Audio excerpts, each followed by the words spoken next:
Constructor है क्या? Constructor हम लोगों ने लास्ट लेक्चर में पढ़ चुके हैं। What is constructor?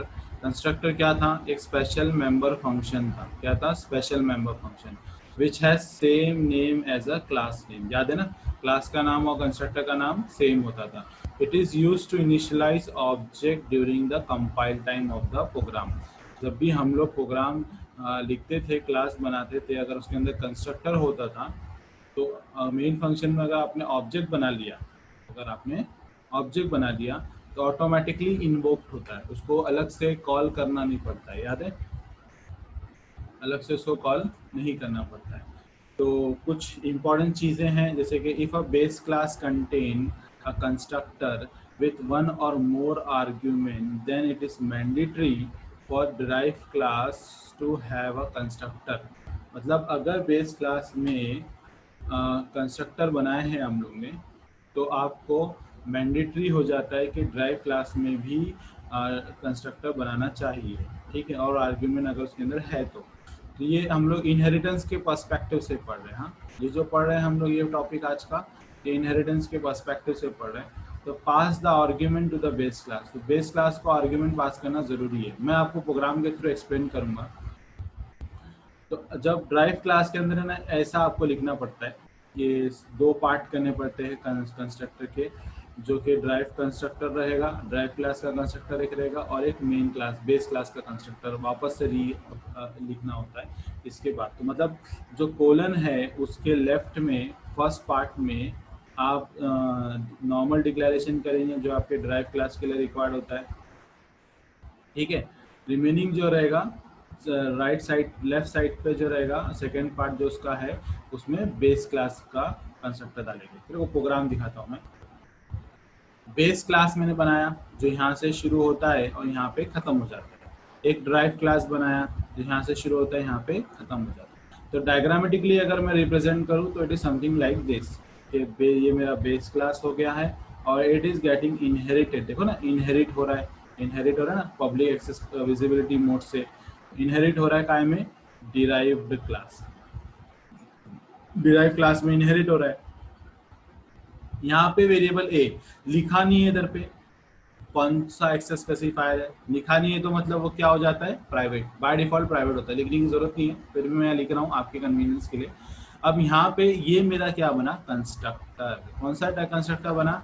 ये मेरा बना पैरामीटराइज कंस्ट्रक्टर। क्या बना ये मेरा? Parameterize constructor. ठीक है? अब इस एक्स में जो भी वैल्यू आएगी वो एक हो जाएगी।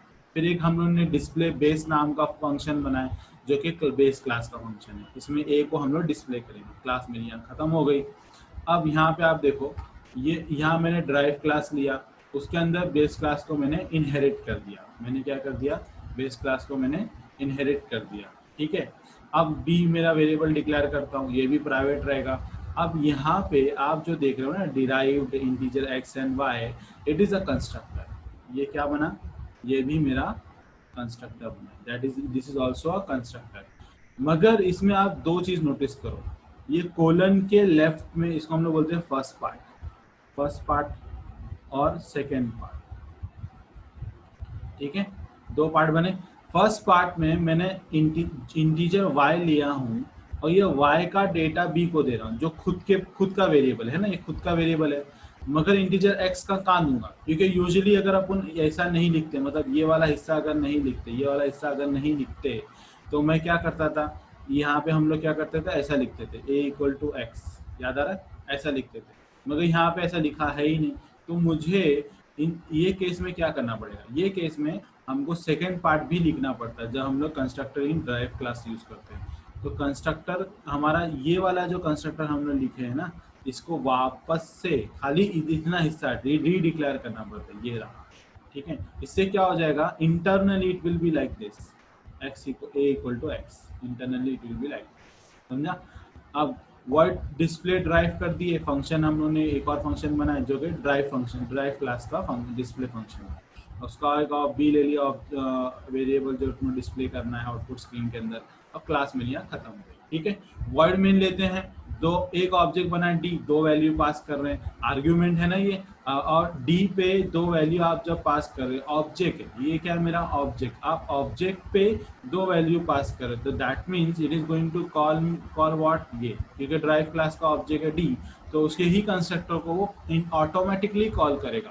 कंस्ट्रक्टर को हम लोग डायरेक्टली कॉल करते हैं क्या, डॉट वर्ड लगा के कॉल नहीं करते हैं हम लोग, वो ऑटोमेटिकली इन्वोक्ड होता है, याद है इन्वोक्ड वर्ड पढ़े थे हम लोगों ने कंस्ट्रक्टर के चैप्टर में, तो ये ऑटोमेटिकली इन्वोक होगा, तो क्या होगा, this two will land here, X के पास जाएगा, और this 5 will land here, Y के पास, ठीक है, मतलब 2 इधर आ जाना है और 5 इधर आ जाना है, मगर y इक्वल टू बी ही दिया हुआ इधर पे, तो b के पास क्या जाएगा, 5 जाएगा, मगर 2 किसके पास जाएगा, 2 के लिए हमारे पास ये बेस क्लास का कंस्ट्रक्टर जो रीडिक्लेयर्ड है x इक्वल टू 2, तो मतलब x के अंदर वैल्यू 2 है, वो इधर जाएगा, मतलब इंटरनली एक्चुअली में ये वाला पार्ट रन हो रहा है, समझे, तो ये हम लोग ऐसा यूज करते हैं।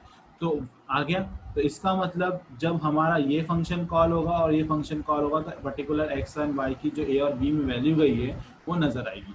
तो आप देखो, आप जब इस फंक्शन को रन होगा तो ये क्या करेगा, इसको कॉल करेगा, है ना, डिस्प्ले बेस, और गौर से देखो यहाँ पे ऑब्जेक्ट क्या यूज हुआ है, ऑब्जेक्ट यूज हुआ है ड्राइव क्लास का, और फंक्शन कॉल हो रहा है आपका बेस क्लास का, है ना, तो रन होगा, यस ऑब्वियसली रन होगा, क्यों, इनहेरिटेंस अप्लाई किए, अपने इनहेरिटेंस अप्लाई किए है ना, इनहेरिटेंस अप्लाई होने की वजह से मेरा आउटपुट स्क्रीन के अंदर मेरा सी आउट में ए में क्या वैल्यू जा रही है, इधर पे देखो 2 जा रही है ना, तो यहाँ पे 2 लिख कर आएगा आउटपुट स्क्रीन के ऊपर, आउटपुट स्क्रीन में 2 लिख कर आया। अब देखो ड्राइव क्लास का डी ऑब्जेक्ट डिस्प्ले ड्राइव, अब ये तो खुद का ही फंक्शन है ना, डिस्प्ले ड्राइव तो खुद का फंक्शन है, डिस्प्ले ड्राइव खुद का फंक्शन है, तो अभी इसको कॉल आएगा, इसको कॉल आएगा तो किसको वहाँ पे क्या आएगा आउटपुट, बी में क्या गया वैल्यू, बी में गया है वैल्यू 5, एंड फाइनली आपका आंसर आ जाएगा। तो ड्राइव क्लास थोड़ा सा कंफ्यूजिंग लगता ज़रूर है, ठीक है, कंफ्यूजिंग लगता ज़रूर है, मगर कंफ्यूज नहीं होना है, और ये बहुत फेवरेट क्वेश्चन है पेपर में आता है, पेपर में it is one of the favourite question, it will definitely going to come. तो आप लोग इसको अच्छे से प्रिपेयर करो, याद करो, पढ़ो, और जो मैंने अभी दिखाया हूँ उसको स्टडी करो और लिख कर प्रैक्टिस करो, ये जो गोल गोल हम लोगों ने घूमे ना इसके अंदर, ये बहुत इंपॉर्टेंट है।